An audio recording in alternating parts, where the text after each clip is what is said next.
Kenapa hakimnya on? Yang saya katakan on lah hakimnya. Pasti aku yakin 100% tidak ada di antara ahli itu yang menyebutkan bahwa pelakunya Peggy. Alat bukti saksi gugur. Kalau saya jadi polisi, jadi penyidik sekarang ini, yang saya perdalam adalah Aib. Kenapa? Adanya nama 11 nama itu berasal dari berita acara Rudiana. Rudiana tidak ada di TKP. Rudiana dari mana? Pasti dari Aib. Sama siapa lagi satu? Dede. Ya. Sama satu lagi Mel. Ini yang harus diperiksa. Rudiana diperdalam, dari mana dapat nama 11 ini?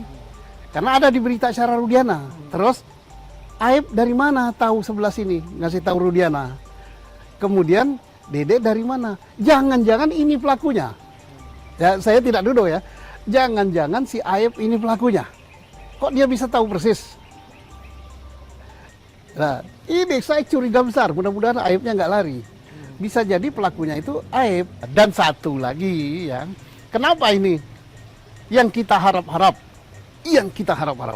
Saya sangat berharap pra-peradilan dan penyidikan ini bisa membuka 2 alat bukti yang disebutkan di pengadilan. Yang ini tidak dibuka. Ini tanda tanya besar. Apa itu? CCTV. Bukankah saksi polisi, ini catat loh, saksi polisi anak buah Rudiana loh, bukankah saya ya, di BAP yang setebal gini, mengatakan mereka sudah menyita CCTV, 6 apa berapa, dan itu belum dibuka. Kenapa hakimnya on? Yang saya katakan on lah hakimnya. Di mana bapak hakim yang mutus itu? Mudah-mudahan sudah pensiun ya. Kalau belum pensiun harus dilacak loh hakim ini. Kalau masih aktif, hati-hati kalau dia mutus perkara. Perkara yang sedemikian hebat, pembunuhan tanpa didukung alat bukti forensik, dia berani menghukum orang seumur hidup. Catat ya, hakim yang ini. Tiga beberapa hakim ya. Termasuk juga hakim ini, hakim apa namanya? Hakim banding. Termasuk juga hakim kasasi. Catat ini. Hakim ini hakim banding kasasi. Ini perkara berat, pembunuhan, menghukum 7 orang seumur hidup, 1 orang 8 tahun, dan masih menanya 3 lagi. Ini hakim model apa? Hakim model ini gawat ini kalau Indonesia punya hakim kayak gini. Kenapa? CCTV kita harap dibuka. Mabes, buka CCTV itu.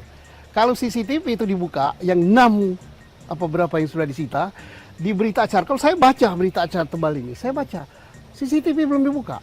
Terus apa lagi? HP.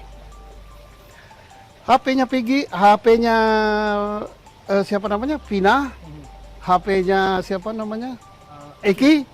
Ditambah HP orang-orang yang dihukum ini disita. Apakah ada bukti percakapan? Ya, ada bukti percakapan, ada bukti WA, ada bukti video dan apa-apa. Ini belum juga dibuka. Nah, 2 ini alat bukti forensik. Susno Duaji keras mengatakan proses penegakan hukum kasus Vina Cirebon. Susno mantan Kabareskrim Polri mengatakan bahwa proses pengungkapan kasus ini terbilang amburadul. Susno juga beranggapan, jangan-jangan pelaku utamanya adalah Aib, karena dia yang mengetahui nama-nama semua pelaku.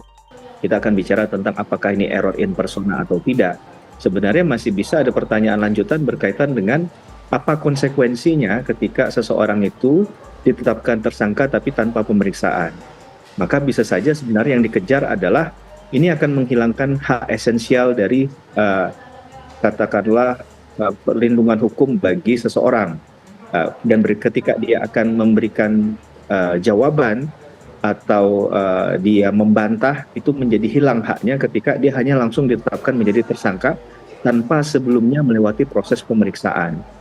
Nah, itu yang kata-kata itu yang saya terlewat tapi tidak muncul secara utuh di sana. Dan ketika itu di bypass, ini kan bisa kemudian jadi abuse. Apakah sikap yang abuse itu kemudian bisa menjadi sahnya satu prosedur penangkapan atau penahanan seseorang atau penetapan tersangka? Ini yang menurut saya ada harus kalimat penegasan di sana, bukan boleh tidak boleh. Proses penegakan hukum 8 tahun lalu dirasa tidak dilakukan serius. Pasalnya, setelah ada 8 terdakwa hukuman seumur hidup, hari ini kembali ramai diperbincangkan. Ada dugaan hakim terdahulu juga ikut bermain dalam penegakan kasus Vina silam. Susno juga menggaris bawah semua hakim dahulu, dan perlu dicatat juga, hakim yang memproses hari ini, agar tidak mengulang kejadian lalu karena masyarakat akan marah. Putusan pengadilan. Putusan pengadilan ini bukan alat bukti. Putusan pengadilan menyebutkan Peggy. Nah, apakah Peggy yang ditangkap ini? Bukan, itu yang harus dibuktikan juga. Nah, kalau keterangan terdakwa atau tersangka jelas menolak kan, berarti nggak ada. Terkecuali Polri atau penyidik menunjukkan sesuatu yang belum pernah kita lihat. Misalnya, nah ini kan ada sidik jari, ada laborat, ada HP, ada CCTV, ada segala macam. Dan itu menyatakan bahwa Peggy punya pelaku. Darah korban ada di Peggy, sperma Peggy ada di Vina. Siapa yang mirip Peggy, yang Peggy Setiawan ya, yang di mana itu, yang di Cianjur. Kenapa dia nggak diperiksa? Sudah diperiksa apa belum itu? Lah, periksa dia. Periksa. Kalau kita nggak mau kembali ke alat bukti forensik, kan begini. Yang sudah dihukum menolak, mengatakan dia tidak. Mana? Oke lah, hakim bertanggung jawab pada Tuhan. Tapi kita lihat aja nanti, benar nggak putusannya? Iya, tidak ada putusan hakim yang mendapat kontra seperti ini. Bukan saya loh. Hakimnya mau marah sama saya ya jangan, marahilah seluruh rakyat Indonesia yang 99% mungkin lebih ya, komentarnya itu dibaca. Nah ini dibaca, hakim ketua yang menyidangkan ini, hakim anggota, hakim banding, hakim kasasi, baca ini. Dulu Anda baca berkas itu apa tidak? Kalau baca berkas, Anda percaya pada berkas itu apa tidak? Nah makanya kembali ke Kito daripada persidangan dan pembuktian itu, yang dibuktikan itu berdasarkan alat bukti, fakta hukum yang terungkap di persidangan. Nah, penyidik juga begitu.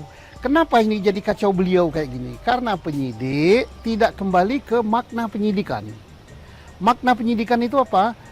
Upaya yang dilakukan oleh penyidik dengan cara yang dilakukan menurut Undang-Undang Hukum Acara Pidana untuk membuat terang suatu peristiwa.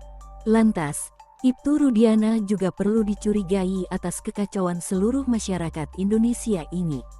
Susno juga menggaris bawah semua hakim dahulu, dan perlu dicatat juga, hakim yang memproses hari ini, agar tidak mengulang kejadian lalu karena masyarakat akan marah.